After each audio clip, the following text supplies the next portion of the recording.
င်္ဂလာပါရင်ဘက်ကကျွန်တော်ဒီဟာလေးကအယောင်ထည့်ပြီးသွားပြီပေါ့နော်ထည့်ပြီးသွားပြီဆိုတာကဟိုကျွန်တော်ဒီဘက်အယောင်ထည့်တဲ့အပိုင်းက recording ကကျွန်တော်ဟိုပါပေါ့ဆက်က reset ကြတော့ကျွန်တော်အဲ့ဒီ video လေးကကျွန်တော်မရလိုက်ဘူးပေါ့နော်ပြန်ပြီးတော့အဲ့တော့ကျွန်တော်ဒီအယောင်ထည့်တဲ့ဟာလေးကိုကျွန်တော်အစအနေပြန်ပြမယ်ပေါ့နော်ဆိုတော့ကျွန်တော်ဒီကောင်လေးကိုတစ်ချက်ပြန်ဖြတ်လိုက်မယ်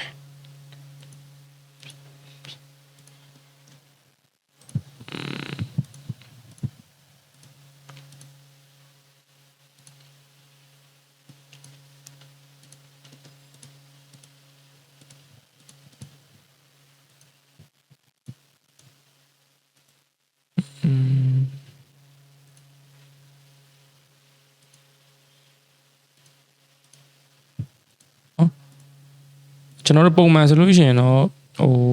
ဒီတိုင်းလေးမြင်ရတာပေါ့เนาะကျွန်တော်တို့အရှိပါတော့ဟိုစပြီးတော့လှုပ်ခဲ့တဲ့အချိန်မှာဒီတိုင်းပဲမြင်ရတယ်ဒါကတော့ကျွန်တော်တို့အယောင်မမြင်ရဘူးပေါ့เนาะအယောင်မပါဘူးဒီမှာအယောင်ထည့်ထားလဲပဲဒီကျွန်တော်တို့ဟိုပါပေါ့ဒီမှာဒါထောက်ကြည့်မယ်ဆိုလို့ရှိရင်သူက display in solid mode ပေါ့เนาะအဲ့တော့ solid mode ဖြစ်တဲ့အတွက်ကျွန်တော်တို့အယောင်မမြင်ရဘူးဒီဘက်ကကျွန်တော်တို့ဒီ material review ကို online မှာပဲအယောင်ကျွန်တော်တို့အယောင်ထည့်ထားတဲ့ဟာလေးကိုမြင်ရတယ်ပေါ့နော်အဲ့ဒီကနေကျွန်တော်တို့စပြီးတော့အယောင်နေ material ထည့်တော့မယ်ဆိုလို့ရှိရင်တော့ဟိုကျွန်တော်တို့ဒီဘက်က material review တဲ့ကိုသွားအောင်ပေါ့နော်အဲ့တော့ဒီလိုမျိုးကျွန်တော်တို့ဘာမှမထည့်ရသေးရင်တော့ဒီတိုင်းပဲအဖြူရောင်ညှိမြင်ရမယ်โอเคအဲ့ဆိုရင်ကျွန်တော်တို့ကအယောင်စထည့်တော့မယ်ဆိုရင်ကျွန်တော်တို့ဒီဘက်မှာဟိုဒီမှာဒါထောက်ကြည့်လို့ရှိရင်ပေါ့နော်ဒီကောင်တွေမှာကျွန်တော်တို့ဘာဒီဘက်ချမ်းကအောက်ဆုံးနားလေးကဒီ material တွေကိုလာမယ်ပေါ့နော်အဲ့တော့ဒီကောင်ကဟိုဟာနဲ့မှားတယ်လဲဆိုလို့ရှိရင်အပေါ်ကဒီ wall နဲ့မှားတယ်ပေါ့နော်သူ့ရဲ့ icon လေးကထက်ဆင်လေးဆိုတော့ပေါ့နော်မှားတယ်အဲ့တော့အတူပေါ့နော်ဒီကောင်ကအပေါ်ကောင် wall ဆိုတာဘာလဲဆိုတော့ကျွန်တော်တစ်ခါလေးရှင်းပြလိုက်မယ်ပေါ့နော် wall ဆိုတာကျွန်တော်တို့ခုဒီမှာဒီ view ပေါ်ထဲမှာမြင်နေရတဲ့ဒီကျွန်တော်တို့ဒီကျွန်တော်တို့ဆွဲထားတဲ့ဟာရဲ့ဒီအပြင်ဘက်ကနေရာကြီးပေါ့ကျွန်တော်ဒီ wall တွေကိုတွားလိုက်မယ်တွားပြီးဒီအရောင်ပေါ့နော် color မှာတစ်ချက်ထောက်ပြီးတော့ဒီဘေးက slider လေးကိုကျွန်တော်တို့အပေါ်အောက်ဆွဲလိုက်မယ်ဆိုရင်sorry ဒီမှာတော့ကျွန်တော်တို့မပေါ်ဘူးပေါ့နော်ကျွန်တော်တို့ဒီထဲမှာ runner လေးကိုတွားမယ်နော် wall ကိုပေါ်ခြင်းဒီဘက်ကrunner mode ထဲကိုသွားမယ်သွားပြီးတော့ဒီမှာကျွန်တော်တို့တစ်ချက်သွားနှိပ်ကြည့်လိုက်ရင်ဒီကျွန်တော်တို့ wall ကအပြင်ပေါ့နော်ကျွန်တော်တို့အပြင်ကဟို environment လို့ခေါ်လိုက်ရတယ်ပေါ့နော်အပြင်ကဟာကကျွန်တော်တို့အယောင်နေပြောင်းသွားတယ်အယောင်ကဒီမှာလာပြောင်းနေလည်းရတယ်နော်ဒီမှာပြောင်းနေလည်းရတယ်ဆိုတော့ဒါကတော့ကျွန်တော်တို့ wall ရဲ့ဟိုပါပေါ့နော်ဆိုတော့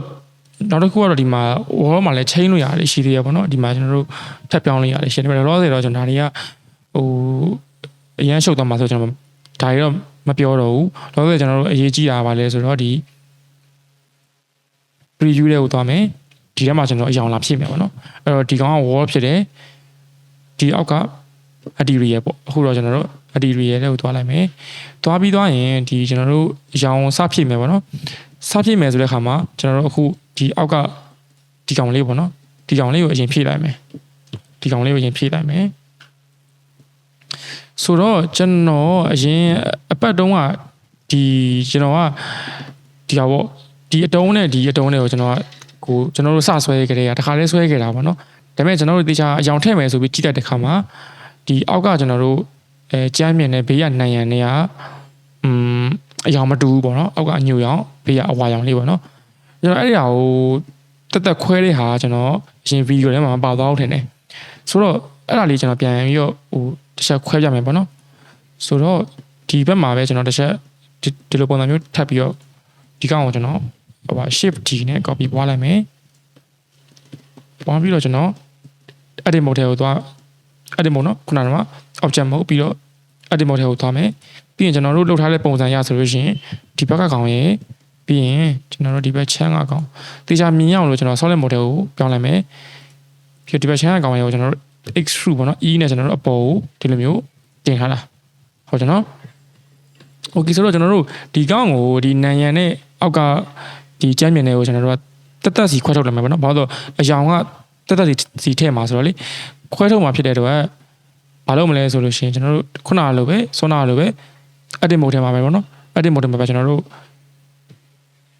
ဟောပေါ့ဒီ face selection mode ကိုယူမယ် face selection mode ကိုယူပြီးတော့ဒီနဲ့တော့ပေါ့နော်ကျွန်တော်တို့ကဒီကောင်ကဟို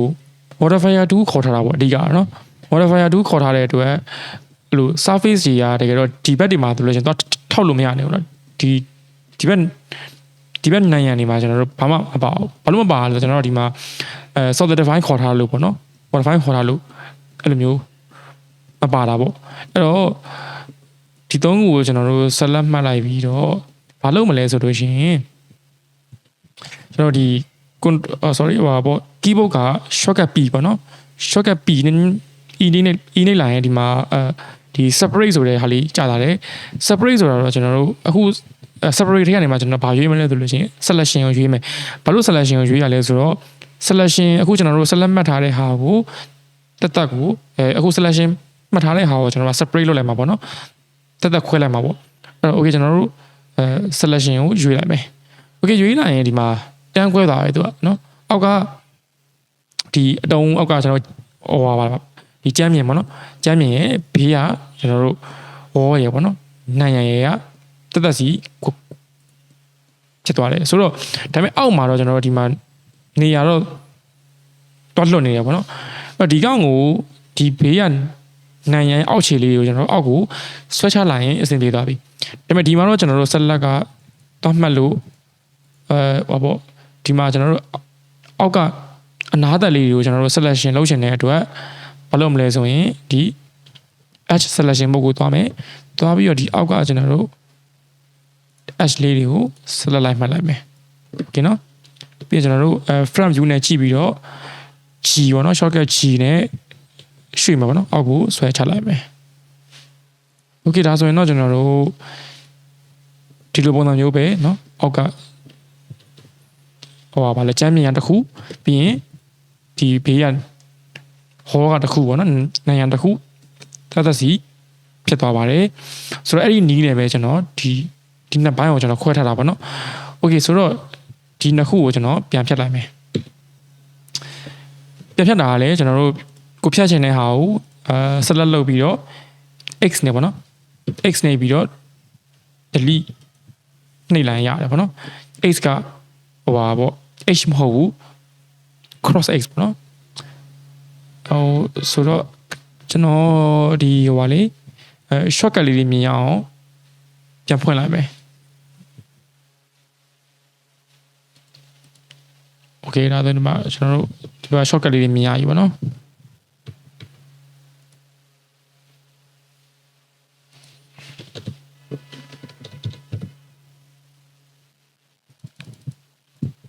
โอเคအဲ့ဆိုရင်ကျွန်တော်တို့စပြီးတော့ရအောင်ထည့်လို့ရပြီဒီမှာကျွန်တော် short ကျွန်တော်အသုံးပြုလိုက်တဲ့ shortcut လေးတွေဒီမှာလာကြည့်လို့ရတယ်ပေါ့နော်โอเคဆိုကျွန်တော်တို့ရောင်စားထည့်မယ်ရောင်စားထည့်တဲ့ခါမှာကျွန်တော်တို့အဓိကတော့အောက်ကဒီကျမ်းမြင်ပေါ့ကျမ်းမြင်ကတော့ကျွန်တော်တို့အရောင်ကသူကအညိုပေါ့နော်အညိုဆိုတော့ကျွန်တော်တို့ဒီကျွန်တော်တို့အရောင်ထည့်ခြင်းနဲ့ object ကို selection လုပ်မယ်လုပ်ပြီးရင် material တွေကိုလာမယ် material ကိုလာပြီးဒီမှာဘာမှရှိမနေဘူးเนาะဘာမှရှိမနေတော့ကျွန်တော်တို့ဘာလုပ်မလဲဆိုတော့ဘာလုပ်မလဲဆိုလို့ရှိရင်ဒီ new ပေါ့နော် new ထောက်လိုက်ရင်လည်း add a new material လို့ပါတယ်အဲ့တော့အကောင်တစ်ချက်နှိပ်လိုက်မယ်နှိပ်လိုက်ရင်ကျွန်တော်တို့ဒီမှာ material တခုဝင်လာပြီပေါ့နော်အဖြူရောင်ပေါ့အယူအဖြူ material လို့ပါတယ်အဲ့မှာကျွန်တော်တို့ဒီ base color မှာသွားပြီးတော့အရောင်သားဟိုပါပေါ့အရောင်လေးကျွန်တော်တို့ချိန်လို့ရတယ်ပေါ့နော်ဒီမှာကျွန်တော်အနီပြောင်းမလားအဝါပြောင်းမလားပေါ့နော်စသဖြင့်ကိုကြိုက်တဲ့အရောင်ကြိုက်ပြီးတယ်ဒီကောင်ကတော့ဟိုဒီထဲမှာဒီဇိုင်နာတွေများတယ်ဆိုတော့ကျွန်တော်တိတ်တော့အရောင်နဲ့ပတ်သက်ပြီးတော့အများကြီးတော့ကျွန်တော်ရှင်းမပြတော့ဘူးအဓိကလည်းဒီကကျွန်တော်တို့ 3D အတန်ဆိုလေနော်အရောင်နဲ့ပတ်သက်ပြီးတိတ်အများကြီးရှင်းမပြတော့ဘူးအဓိကတော့ဟိုဒီမှာဆိုလို့ရှိရင်အရောင်မှာ3မျိုးပါတယ်ပေါ့နော်ကျွန်တော်တို့ဒီကောင်က RGB ဒီကောင်ကတော့ HSV ပေါ့နော် HSV ဆိုတော့ hue ရယ် saturation ရယ် value ရယ်ပေါ့နောက်တစ်ခုက RGB ကတော့အလုံးမဲ့သိကြမှာပါเนาะအနီရယ်အစိမ်းရယ်အပြရယ်ပေါ့နောက်တစ်ခုကတော့ hex ပေါ့ hex ကတော့ကျွန်တော်တို့ hex code တွေအတိအကျဟို copy ကူးပြီးတော့ဖြစ်ဒါမှမဟုတ်ကိုအလွတ်ရနေလို့ပဲဖြစ်ပေါ့နော်ထည့်ချင်တယ်ဆိုလို့ရှိရင်လာထည့်လို့ရတယ်အဲ့တော့ပြီးရင်ဒီကဲလို့ကိုကဒီမှာ hue နဲ့လာချိန်ရင်လည်းရတယ် hue ကိုကြည့်တယ်လို့ချိန်မယ် saturation ချိန်မယ် value ချိန်လို့ရတယ်ကိုကဒီမှာလာချိန်မယ်ဆိုလို့ရှိရင်ရတယ်ဒီကောင်ကတော့ကျွန်တော်တို့ကဗာလဲဆိုတော့ saturation နဲ့ hue နဲ့ပေါ့နော်ဒီအဝိုင်းနဲ့ကဒီဘေးကကောင်တော့ value ပေါ့လေကိုမထားပါတော့ကိုကအနီအောင်ထားမယ်ဆိုလို့ရှိရင်အနီအောင်ကိုဘယ်လောက်ထိvalue တင်မလဲဘယ်လောက်ထိ value ကိုချလိုက်မလဲပေါ့နော်ဒါမျိုးပေါ့saturation ကတော့ကျွန်တော်ကဒီအလယ်မှာဆိုတော့ saturation ကအနှိမ်ဆုံးပေါ့နော်ဒီဘက်ကိုဆက်သွားလေကျွန်တော်တို့ကဒီ saturation ပုံမြင့်လေပေါ့နော် okay ဆိုတော့ကျွန်တော်တို့ထည့်မဲ့ရောင်ကဒီလိုမျိုးအညိုရောင်လေးပေါ့နော်ကျွန်တော်ဒီတဲကအရောင်တိုင်းပဲကျွန်တော်လက်ထည့်မယ်ပေါ့နော်ဒီရောင်လေးကျွန်တော်သဘောကျတယ်ဆိုတော့ဒီမှာကျွန်တော်တို့ပြီးရင်ဒီဘေးမှာ eyedropper 2လေးပါတယ်ပေါ့နော် eyedropper 2နဲ့ကျွန်တော်ဒီမှာရှိနေတဲ့အရောင်တွေကိုလည်း eyedropper နဲ့တွားထောက်ပြီးတော့ယူရင်လည်းယူလို့ရတယ်နော်အဲ့တော့ကိုတက်တယ်လုပ်လို့ရတယ်ပေါ့နော်ဆိုတော့ကျွန်တော်ကတော့ eyedropper 2နဲ့ထောက်တာအရန်ဟိုဖြစ်တယ်ပေါ့နော်အဲ့တော့နည်းနည်းကွက်ကိုပဲအဆင်ပြေတယ်လို့လည်းချိန်လိုက်မယ်ပေါ့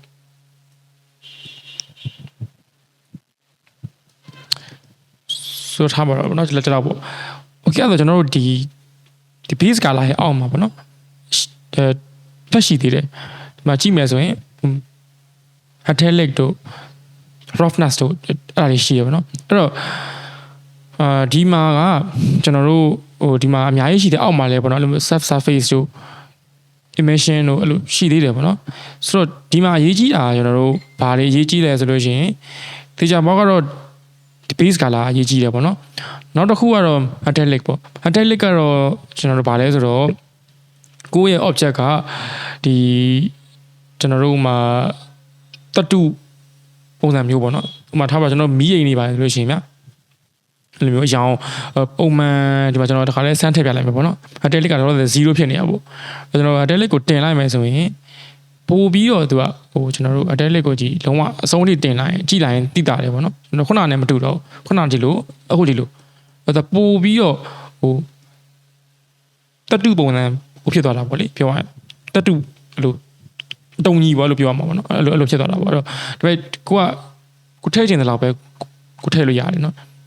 နည်းနည်းလေးထည့်ချင်လည်းရတယ်များများထည့်ချင်လည်းရတယ်လုံးဝမထည့်ချင်လည်းရတယ်အဲ့တော့ကျွန်တော်တို့ဒီရွှေတုံးလောက်တာတို့เนาะအဲ့မှာရွှေတုံးတို့တန်တုံးတို့အဲ့လိုရွှေနဲ့ပတ်သက်တဲ့ material ထည့်မှာအဲ့လိုမျိုးပေါ့နော်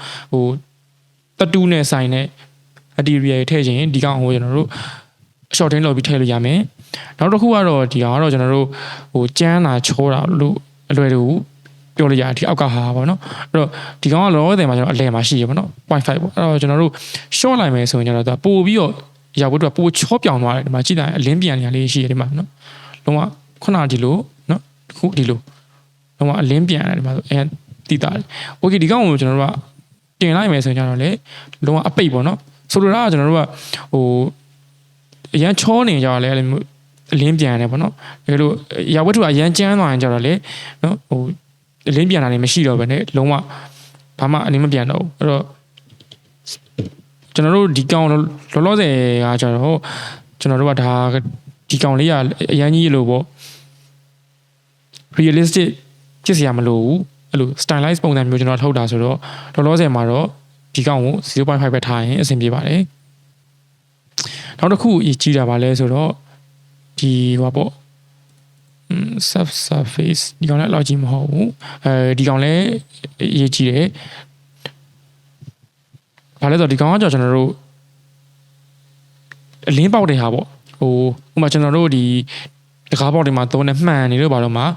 ကျွန်တော်တို့လိုအပြင်ကနေလာတဲ့အလင်းကအထက်ကိုအဲ့လိုဖောက်ဝင်လာတာမျိုးတွေပေါ့အဲ့ဒါမျိုးတွေမှာသုံးလို့ရတာပေါ့ဥပမာဒီမှာဆိုကျွန်တော်တို့အလင်းပေါက်လေးရှိရပေါ့အလင်းပေါက်ရဲ့ဒီအလဲကမှန်လေးကိုကျွန်တော်တို့ဒီကောင် online မယ်ဆိုရင်အဲ့လိုအပြင်ကနေအလင်းထိုးလိုက်မယ်ဆိုရင်အထဲကိုအလင်းကဖောက်ဝင်လာမယ်ပေါ့အဲ့ဒါမျိုးသုံးလို့ရမယ်ဒီကောင်မှာကျွန်တော်ဒီကောင်ကိုဒီအခုရွေးထားတဲ့အောက်က floor မှာဒီကောင် online မယ်ဆိုရင်တော့လောလောဆယ်မှာတော့ကျွန်တော်တို့ဒီကောင်မှာတော့တိတ်တော့ထူးခြားနေမှာတော့မဟုတ်ဘူးပေါ့နော်ပြီးရင်တော့ကျွန်တော်တစ်ချက်ဒီအရင်းမောင်လေးမှာကျွန်တော်တစ်ချက်စမ်းကြမယ်ပေါ့နော်โอเคအဲ့ဒါဆိုရင်ကျွန်တော်တို့ဒီကောင်ရှိမယ်နောက်တစ်ခုကတော့ emission ပေါ့ emission ကတော့ဗာလဲဆိုတော့သူကအလင်းကျွန်တော်တို့ ဟောပေါ့ glow effect ပေါ့နော်အဲ့လိုခေါ်မှာပေါ့ glow ဖြစ်တဲ့ effect ပေါ့ဒီကောင်ကိုလည်းကျွန်တော်ပြီးရင်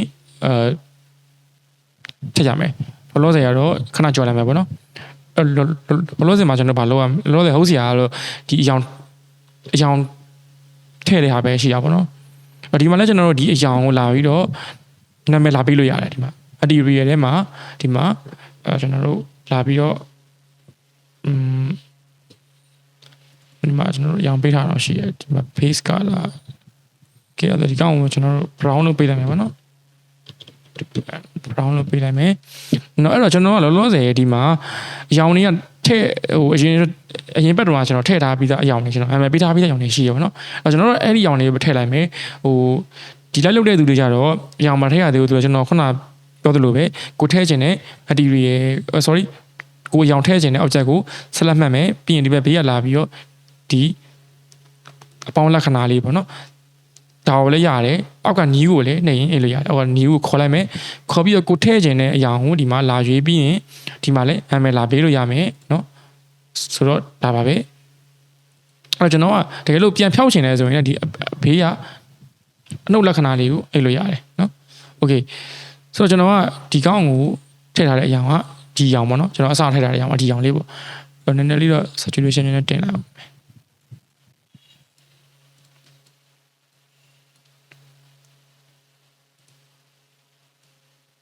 โอเคဆိုတော့ဒီရောင်ကိုပဲကျွန်တော်တို့ကဒီနားမှာလာထည့်မယ်ပေါ့နော်ဒီနားမှာဒီအပေါ်ကချိုင်းငင်းရလဲဒီရောင်ပဲဆိုတော့အဲ့တော့ကျွန်တော်တို့ဟိုအရောင်တူတဲ့ခါမှာကြာလို့ရင်ကြတော့လေဒီရောင်တူတဲ့ခါမှာကြာရင် material တွေအများကြီးခေါ်စရာမလိုဥပမာဒီမှာဆိုကျွန်တော်တို့ကဒီအောက်ကဒီချမ်းမြင်ရဲ့ဒီအပေါ်ချိုင်းငင်းလေးရဲ့စပွဲတို့ကရင်တို့ကအရောင်တူတယ်အဲ့တော့ကျွန်တော်တို့ကဒီတစ်ခုလေးအရောင်ခေါ်ထားပြီဆိုတာ ਨੇ ဒီကောင်ကိုလည်းကျွန်တော်တို့ဒီဘေးကဒီ new ရဲ့ဘေးကပေါ့နော်ဒီမှာဒီကောင်လေးကိုတစ်ချက်ထောက်လိုက်ရင်ဒီမှာကိုခေါ်ထားကိုလောက်ထားပြီးသား material တွေရှိတယ်အဲ့မှာကျွန်တော်တို့လာပြီးတော့ရွှေ့လိုက်အောင်ပဲပေါ့နော်အဲ့တော့ base color ရှိမယ်ပြီးကျွန်တော်တို့ဒီကတင်ဆိုလဲ base color ပဲဖြစ်တယ်နော်အဲ့လိုမဟုတ်ဘဲနဲ့နော်တခုချင်း line မထောက်ဘဲနဲ့ဟိုတခါတည်းဆက်လက်မှတ်ပြီးတော့အယောင်ထည့်လို့လည်းရတယ်ဘယ်လိုထည့်မလဲဆိုရင်ကျွန်တော်တို့ကကိုတခါတည်းအယောင်ထည့်ခြင်းနဲ့ဟာလေးတွေကိုလိုက်ပြီးတော့ဆက်လက်မှတ်လိုက်မယ်ပေါ့နော်စပွဲရှိမယ်စပွဲအောက်ကချက်တောက်ကလေးတွေရှိမယ်ခုံရှိမယ်နော်ပြီးရင်ဒီဘေးကကျွန်တော်တို့စပွဲကုံလေးတွေရှိအောင်မယ်ပြီးရင်ဒီမှာဒါလေးရှိမယ်ပြီးရင်အပေါ်ကဒါလေးရှိမယ်โอเคဆက်လက်မှတ်ပြီးသွားပြီအဲ့တော့ကိုကဒီကိုအခုဆက်လက်လောက်ထားတဲ့အရာ object တွေကိုဘယ်ရောင်ထည့်ချင်တာလဲဟုတ်ပြီကျွန်တော်အညူရောင်ထည့်ချင်တာအဲ့တော့ကိုထည့်ချင်တဲ့အရာကိုအောင်ဆုံးမှဆက်လက်မှတ်ရမယ်နော်နားလည်လားမသိဘူးအဲ့တော့ကျွန်တော်တို့အခုကထည့်ချင်တဲ့အရာကအညူရောင်အဲ့တော့ကျွန်တော်တို့အရာမထည့်ရသေးတဲ့အရာတွေအကုန်လုံးကိုအရင်ဆုံးဆက်လက်မှတ်လိုက်တယ်အဲ့ပြီးတော့မှကိုထည့်ချင်တဲ့အရာရှိတဲ့ object ကိုအောင်ဆုံးမှဆက်လက်မှတ်ရမယ်နော်အခုကိုကဒီအညူရောင်ထည့်ချင်တာဖြစ်တဲ့အတွက်အညူရောင်ပါတဲ့ object ကိုအောင်ဆုံးမှဆက်လက်မှတ်ရမယ်အဲ့တော့အောင်ဆုံးမှဆက်လက်နောက်ဆုံးမှာဆက်လက်မှတ်လိုက်တဲ့ကောင်ကဒီမဲ့လိမ်မော်ရောင်လေးနဲ့ selection ဝင်နေအစောပိုင်းနေတော့ကျွန်တော်တို့ဆက်လက်လုပ်ခဲ့တဲ့ကောင်တွေကဒီလိုအနီရောင်လေးနဲ့ပဲselection ဝင်နေအဲ့ဘာနဲ့တူလဲဆိုလို့ရှိရင်ကျွန်တော်တို့အရင်တစ်ခေါက်တုန်းကကျွန်တော်တို့ဒီ object တွေကိုကျွန်တော်တို့ဗာလေ parent လုပ်ခဲ့တယ်လीနော် control p နဲ့ကျွန်တော်တို့လုပ်ခဲ့တဲ့ဟာပေါ့နော် object တွေကိုတွဲလိုက်တာပေါ့အဲ့ဒီမှာလဲကျွန်တော်တို့အဲ့လိုမျိုးပဲကျွန်တော်ရှင်းပြခဲ့တယ်ပေါ့နော်အဲ့တုန်းကလည်းအဲ့တော့အခုလည်းအဲ့လိုပဲကျွန်တော်တို့ပေါ့ထည့်ခြင်းနဲ့အယောင်ရှိတဲ့ object ကိုအောင်ဆုံးမှာ select မှတ်ရမယ်ပြီးတော့ရင်ဘာလုပ်ရမလဲဆိုရင် control L နှိပ်မယ်အဲ့ဒါမှာဘာရွေးပေးရမလဲဆိုတော့ဒီကောင်ပေါ့နော် link material ပေါ့အဲ့ကောင်ကိုတစ်ချက်နှိပ်လိုက်တာနဲ့ဒီမှာတစ်ခါတည်းအယောင်ပြောင်းသွားတယ်နော်ဆိုလိုတာကကျွန်တော်တို့ဒီကောင်တွေကိုဒီအောက်ကကျန်းငင်းရ material နဲ့ထည့်လိုက်တယ်ဆိုတော့သဘောမျိုးပေါ့နော် okayအဲ့ဆိုရပြီကျွန်တော်တို့ပြီးရင်ဒီနောက်ကဘောပေါ့နော်နိုင်ရပါအဲ့မှာလဲကျွန်တော်တို့ခုနကကျွန်တော်ရှင်းပြခဲ့သလိုပဲကိုအယောင်ထည့်ခြင်းနဲ့ object ကို select မှတ်အပ်ပြီးသွားရင်ကျွန်တော်တို့ဒီ new ကိုခေါ်ပြီးတော့အောက်မှာအယောင်ရွေးလို့ရတယ်ကျွန်တော်တို့ဒီမှာအယောင်ထည့်ထားပြီးသားလေးရှိရပါတော့ yellow ပေါ့ okay sorry yellow မဟုတ်ကျွန်တော် yellow က pink ဟောပါနော် okay ဒီအယောင်လေးပေါ့နောက်တစ်ခုကတော့ကျွန်တော်ဒီစောင်းတို့ခေါင်းတို့ကကျွန်တော်အယောင်ရဲလို့ရေးထားတာရှိတယ် okay ဒီမှာဆိုရင်ကျွန်တော်တစ်ခုပြမယ်ပေါ့နော်ဒီကောင်ကိုကျွန်တော် italic တင်လိုက်ရင်အဲ့လိုပေါ့နော်နည်းနည်းဘယ်လိုခေါ်မလဲရွှေတုံးကြီးလိုမျိုးကျွန်တော်တို့ဖြစ်သွားတယ်ပေါ့နော်အဲ့လိုအလင်းအဲ့လောက်မှကျွန်တော်ကဒီကောင်ကိုနည်းနည်း short line ပို့ဆိုးသွားတယ်တော့အဲ့လိုရွှေတုံးမှာလို့ရွှေတုံးကြီးကအဲ့လိုပေါ့နော်ကျွန်တော်တို့အလင်းနေပြန်ပြီးတော့အဲ့လိုပုံစံမျိုးကြီးတော့ဖြစ်တယ်ပေါ့နော်အဲ့တော့ကျွန်တော်တို့ခုနလိုပဲပြန်ထားလိုက်မယ်ကွက်ကိုရှောက်ကလေးကြည့်လို့ရပါတယ်နော်အပြင်ကျွန်တော်တို့ခေါင်းကလည်း shallow ဝါရောင်လေးပဲထားမယ်နော်ကျွန်တော်အဲ့ရအဖြူမှာလည်းကျွန်တော်ဒီမှာအဖြူအောင်ရွေးထားတာရှိတယ်နော်အဖြူတဲ့ကျွန်တော်ထည့်တဲ့အဖြူကလုံးဝကြီးဖြူစွန့်နေတာမဟုတ်ဘူးပေါ့နော်နည်းနည်းလေးတော့ဟိုပါပေါ့ဗာလေ value နည်းနည်းရော့တယ် okay ပြီးရင်ကျွန်တော်ဒီကောင်ကိုလည်းဒီအိုးလေးကိုလည်းကျွန်တော်တို့ white အဖြူကောင်ပဲထားမယ်ပြီးရင်ဒီကောင်ကတော့ကျွန်တော်ရွေးထားတဲ့အရောင်ကပန်းရောင်လေးပေါ့နော် pink okay ရပြီအဲ့တော့ကျွန်တော်တို့နောက်တစ်ခုကဒီမီးအိမ်လည်းကျွန်တော်အဝါလေးပြထားတာတယ်မီးအိမ်လည်းကျွန်တော်ဒီမှာ select မှတ်လိုက်မယ်နော် select မှတ်ပြီးရင်ကျွန်တော်ထည့်ခြင်းနဲ့အဝါရောင်ကို select လုပ်ပြီး control L link material နှိပ်လိုက်ရပြီပြီးရင်ဒီကောင်ကိုလည်းအဲ့လိုပဲကျွန်တော်တို့အရောင်က green ပေါ့နော် green 2ကဒီ green ပေါ့ဒီမှာဆိုလည်းကျွန်တော်တို့ဒီရွက်တွေအားလုံးကိုကျွန်တော်တို့ select လုပ်လိုက်မယ်ကိုအရောင်ထည့်ခြင်းတဲ့ကောင်ကိုဟောက်ဆုံးမှာ select လုပ်မယ်နော်လောလောဆယ်အရောင်မထည့်ရသေးတဲ့ကောင်တွေကို selection လုပ်ပြီးတော့နောက်ဆုံးမှာအရောင်ထည့်တဲ့ကောင်ကို select လုပ်ပြီးတော့ control L link material ဆိုရင်ရပြီပြီးတော့အောက်မှာကျွန်တော်တို့ဟိုပါပေါ့ဒီအပင်စိုက်ထားတဲ့မြေကြီးကိုကျွန်တော်တို့ဒီ brown ထည့်လိုက်မယ် okay အဲဆိုရင်ရပြီဒီမှာတော့ကျွန်တော်ဒီကောင်ကစပွဲနဲ့မထီဘူးဖြစ်နေစပွဲနဲ့ထီအောင်ပြင်ရမယ် okay ပြီးရင်ကျွန်တော်တို့ဒီကောင်လေးကိုလောက်မယ်နော်ဒီကောင်လေးကိုကျွန်တော်တို့ဒီအစိမ်းရောင်လေးတွေထည့်မယ်အစိမ်းရောင် okay control L ဒီကောင်လေးကိုကျွန်တော်တို့အဖြူရောင်လေးလိုက်ထည့်မယ် white ဒီကောင်လည်းကျွန်တော်တို့ခုနလိုပဲ select မှတ်ပြီးတော့ control L နဲ့ link လုပ်မယ်ဒါဆိုကျွန်တော်တို့တော်တော်များပြီးသွားပြီဘာပဲကြံလဲဆိုတော့ဒီမှာဒါလေးပြီးသွားပြီစာအုပ်တွေပဲကြံတယ်ပေါ့နော် okay စာအုပ်တွေတော့လည်းကျွန်တော်အရောင်စဉ်းစားထားပြီးသားရှိရပေါ့နော်အဲ့တော့စာအုပ်မှာကျတော့ကျွန်တော်တို့ကဟိုအရောင်ထည့်စရာ2မျိုးရှိနေတယ်စာအုပ်အဖုံးရင်အထက်စာအုပ်အသားရယ်စာအုပ်အဖုံးစာအုပ်တစ်ခုလုံးကိုကျွန်တော်တို့ copy ယူပြီးစာအုပ်တစ်ခုလုံးကျွန်တော်တို့ select လုပ်ပြီးတော့ဒီမှာထားပါတော့ဒီမှာကျွန်တော်တို့ green ဆိုပြီးတော့လာထည့်လိုက်ရင်ဘာဖြစ်သွားမလဲဆိုရင်စာအုပ်တစ်ခုလုံးကစိမ့်သွားတယ်ပေါ့နော်တကယ်တော့စာအုပ်ကအထဲမှာဟိုစာအုပ်အသားအဖြူလေးတွေเนาะပါတာပေါ့အဲ့တော့အဲ့ဒါကြတော့ကျွန်တော်တို့အဲ့လိုလုပ်ရမလဲဆိုရင်အဲ့လိုမျိုးအရောင်ကိုတက်စီခွဲပြီးထည့်ခြင်းတယ်ပေါ့နော် object ကတော့တစ်ခုတည်းပဲအရောင်ခွဲထည့်ခြင်းတယ်ဆိုရင်ဘာလုပ်ရမလဲဆိုရင်ကိုအရောင်ထည့်ခြင်းနဲ့ object ကို select လုပ်ပြီးရင် edit mode ထဲကိုသွားမယ်သွားပြီးရင်ကျွန်တော်တို့ဒီမှာ selection ဝင်နေဘေးကိုလည်းချက်ထောက်လိုက်အဲ့တော့ selection ဝင်တော့ကိုကအခုအစိမ်းရောင်တော့ရပြီပေါ့နော်အစိမ်းရောင်တော့ရသွားပြီဒါပေမဲ့ကိုကဒီအထဲအကောင် selection လုပ်ချင်တာဖြစ်တဲ့အတွက်ဒီအထဲအကောင်မှာကျွန်တော်တို့ဒီကာစာလေးတင်ပြီးတော့ကျွန်တော်နှိပ်မယ်ဒါပေမဲ့နှိပ်တဲ့အခါမှာအထဲအကောင် select မလုပ်ဘူးအပြင်ကကာဘာကိုပဲ select လုပ်နေတယ် okay ကျွန်တော် selection ပြန်ဖြုတ်လိုက်မယ်ဒီကောင်ပဲကျွန်တော်okay selection ဝင်လာပြီအဲ့မှာကျွန်တော်တို့ဘာလုပ်မလဲဆိုရင်ဒီမှာလောလောဆယ်ကျွန်တော်တို့ material ကတစ်ခုတည်းပဲရှိနေတယ်အဲ့တော့ကျွန်တော်တို့ဘာလုပ်မလဲဆိုရင်ဒီဘေးကအပေါင်းလက္ခဏာလေးကိုတစ်ချက်နှိပ်လိုက်မယ်နှိပ်ပြီးသွားရင်เนาะဒီမှာနောက်တစ်ခုပေါ်လာတယ်ဒါပေမဲ့ material တော့ကျွန်တော်တို့မဟုတ်သေးဘူးဘာလုပ်ရမလဲဆိုရင်ဒီအောက်က new ကိုထပ်ခေါ်ရမယ်เนาะ new ကိုတစ်ချက်နှိပ်လိုက်နှိပ်ပြီးသွားရင်ကျွန်တော်ဒီမှာအဖြူလေးဝင်နေတယ် okay ဒီဖြူရောင်ဒီမှာလာထည့်မယ်ဆိုရင်အောက်ကအဆိုင်နှိပ်လိုက်ပါเนาะ okay အဲ့ဒါဆိုရင်တော့ရသွားပြီเนาะရသွားပြီအဲ့ဒီနီးနေပဲကျွန်တော်တို့ဟိုအကြောင်းနေလိုက်ထည့်လို့ရတယ်เนาะ object ကတော့ကျွန်တော်ဒီမှာဆိုရင် object mode ထဲကိုပြန်သွားမယ်ဆိုရင်ဒီမှာကျွန်တော် object တစ်ခုထဲမှာပဲအရောင်ကဒီမှာ material ကနှစ်ခုဝင်နေတာပေါ့နော်အဲ့လိုနီးနေပဲကျွန်တော်တို့တခြားစာအုပ်တွေကိုလည်းအရောင်တွေလိုက်ထည့်လို့ရပါတယ် okay အဲ့ဒါဆိုရင်ကျွန်တော်တို့နောက်ဆုံးစာအုပ်လေးတွေလည်းအရောင်လေးဆုံးသွားပြီပေါ့နော်ကျွန်တော်စာအုပ်တွေရောင်ထည့်တာတော့အကုန်မပြတော့ဘူးဘာလို့ဟိုဗီဒီယိုရှိနေမှာဆိုလို့ပေါ့နော်စာအုပ်လေးတော့ကျွန်တော်ဒီလိုပဲရောင်ထည့်ထားတယ်အဲ့တော့ဟိုကျွန်တော် ခုနရှင်းပြခဲ့တယ်လို့ပဲစာအုပ်တွေအရောင်ဖြည့်တာဒီစာအုပ်ကိုကျွန်တော်တို့ဟိုဘောနော်ကိုအရောင်ထည့်ခြင်းတဲ့ object ကို select မှတ်မယ်ပြီးရင် edit model ကိုသွားမယ်ပြီးကျွန်တော်တို့ရွှေ့ထားတဲ့အရောင်ကဒီလိုမျိုးဒီရောင်နဲ့ပဲဆိုလို့ရှိရင်နော် sorry ဒီလိုမျိုးဒီရောင်နဲ့ပဲဆိုလို့ရှိရင်ကျွန်တော်တို့အရောင်ထည့်ခြင်းတဲ့အရာဟာကဒီအလဲကဟာဆိုရင်အလဲကဟာကိုကျွန်တော်တို့ကာစာလေးတင်ပြီးတော့ control က shortcut ကိုနေလိုက်ရင် selection ဝင်သွားတယ်ပြီးရင်ကျွန်တော်ဒီဘက်ကနေပြီးတော့မှsorry ဒီကောင်လာခေါ်လို့မရဘူးเนาะဒီကောင်လာခေါ်ကြလိုက်ရင်ဘယ်လိုဖြစ်သွားမလဲဆိုရင်ဒီရှိပြီးသား material နဲ့ဒီကောင်နဲ့တွားပြီးတော့အစားထိုးသွားတယ်ပေါ့နော်လို့မရဘူးဘာလို့အောင်မလဲဆိုရင်ဒီဘေးကအပေါင်းလက္ခဏာလေးကိုနှိပ်ပြီးတော့မှဒီကနေလာရွေးလို့ရတယ်ပေါ့နော် white ပြီးရင် assign လုပ်ရသေးတယ်เนาะအောက်မှာ okay အဲ့ဆိုတော့ရပြီအဲ့လိုမျိုးအနီးနဲ့ပဲကျွန်တော်တို့လုပ်လို့ရတယ်ပေါ့နော် okay ပြီးသွားရင်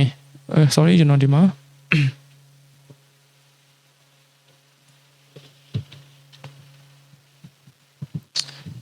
โอเคအဲ့ဒါဆိုရင်ကျွန်တော်တို့ဘာဆက်လုပ်မလဲဆိုရင်တော့ကျန်တာ sorry ကျွန်တော်ဒီကလေးမပြောရသေးဘူးပေါ့နော်ဒီဘက်ကနန်ပထမဘောက်ကမှန်လေးပေါ့မှန်လေးကကျွန်တော်ဘာလုပ်တာလဲဆိုရင်ဒီမှာလာကြည့်မယ်ဆိုရင်အရောင်ကကျွန်တော်ဒီအပြာဘက်ကိုနည်းနည်းလေးရောက်တဲ့အရောင်ဘက်ကိုကျွန်တော်သွားထားတယ်ပြီးတော့ roughness ကိုတော့ကျွန်တော်နည်းနည်း short မယ်ပေါ့နော် roughness ကိုနည်းနည်း short လိုက်မယ်ပြီးရင်ဒီအောက်က transmission ကိုကျွန်တော်လုံးဝအဆုံးထိတင်ထားတယ်ပေါ့နော် okay တော်တော်ဒီလိုလေးမြင်ရတယ်ပေါ့ပြီးရင်ကျွန်တော်ဗာဆက်လုပ်မလဲဆိုရင်ဒီကာစာအပြင်ရောက်တခြားနေရာရောက်နေရဖြစ်တဲ့အတွက် shift ရဲ့ C ရဲ့နဲ့အလဲကိုခေါ်လိုက်မယ်ခေါ်ပြီးရင်ကျွန်တော်အောက်မှာဒီလိုမျိုးပေါ့နော်ဒီပုံထဲမှာရှိသလိုပဲဒီ ground တစ်ခုခေါ်လိုက်မယ်နော် shift A နဲ့ mesh က plane ကိုခေါ်လိုက်မယ်ပြီးရင်ကျွန်တော်တို့ edit mode ထဲကိုသွားမယ်သွားပြီးရင် S နဲ့ကြီးလိုက်မယ်โอเคဒါပေမဲ့ तू ကဒီအပေါ်ရောက်နေတော့ဒီကောင်ကိုကျွန်တော်တို့ရွှေ့လိုက်မယ်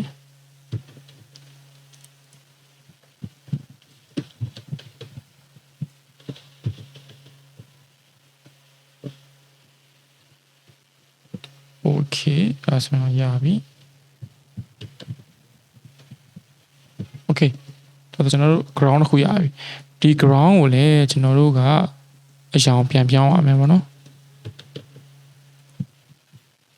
သူ့လိုမျိုးကျွန်တော်တို့ဒီ new ရောင်အနှုတ်လေးပဲ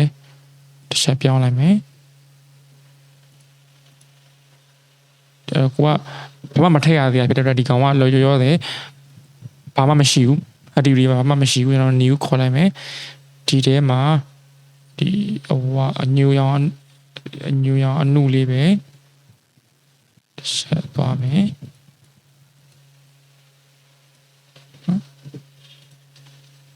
ကျွန်တော်ဒီကနေပြီးတော့မှဒီမှာလို့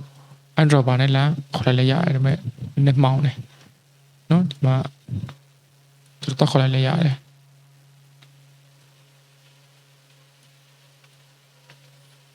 โอเคတော့ကျွန်တော်ဘာထားမယ်ပေါ့နော်အဲ့တော့ကျွန်တော်တို့နည်းနည်းလိုအပ်ရင်တော့ပြင်မယ်ဒီကောင်ကိုကျွန်တော်တို့က floor လို့နာမည်ပေးလိုက်မယ်โอเคအဲ့ဆိုကျွန်တော်တို့လောဒီထိရပြီဆိုတော့ကျွန်တော်တို့ဘာလို့ပို့ပဲကျန်တော့လဲဆိုတော့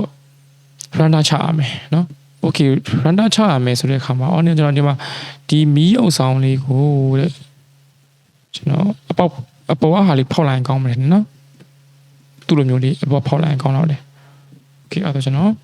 ဒီကောင်ကို select မှတ်မယ် edit mode ကိုသွားမယ်ပြီးရင်အပေါ်ကကျွန်တော်တို့ဒီ face selection mode ကိုသွားပြီးတော့အပေါ်ကကောင်ကို x နှိပ်မယ်အဲ့ဒီကနေမှကျွန်တော်တို့ဒီအောက်က face ကိုနှိပ်လိုက်မယ် okay ဒါတော့ကျွန်တော်တို့အပေါက်ဖြစ်သွားပြီအဲ့ဒါဆိုရင် edge selection mode ကိုယူပြီးတော့ဒီအပေါ်အကောင်နဲ့ကျွန်တော်ကျင်းလိုက်မယ်အရင်ကျင်းနေပေါ့နော်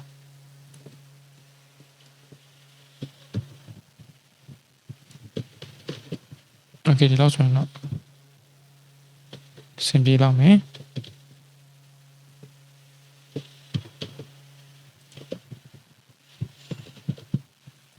โอเคဆိုတော့မီးစလိုင်းလေးမီးအုပ်ဆောင်လေးပေါ့နော်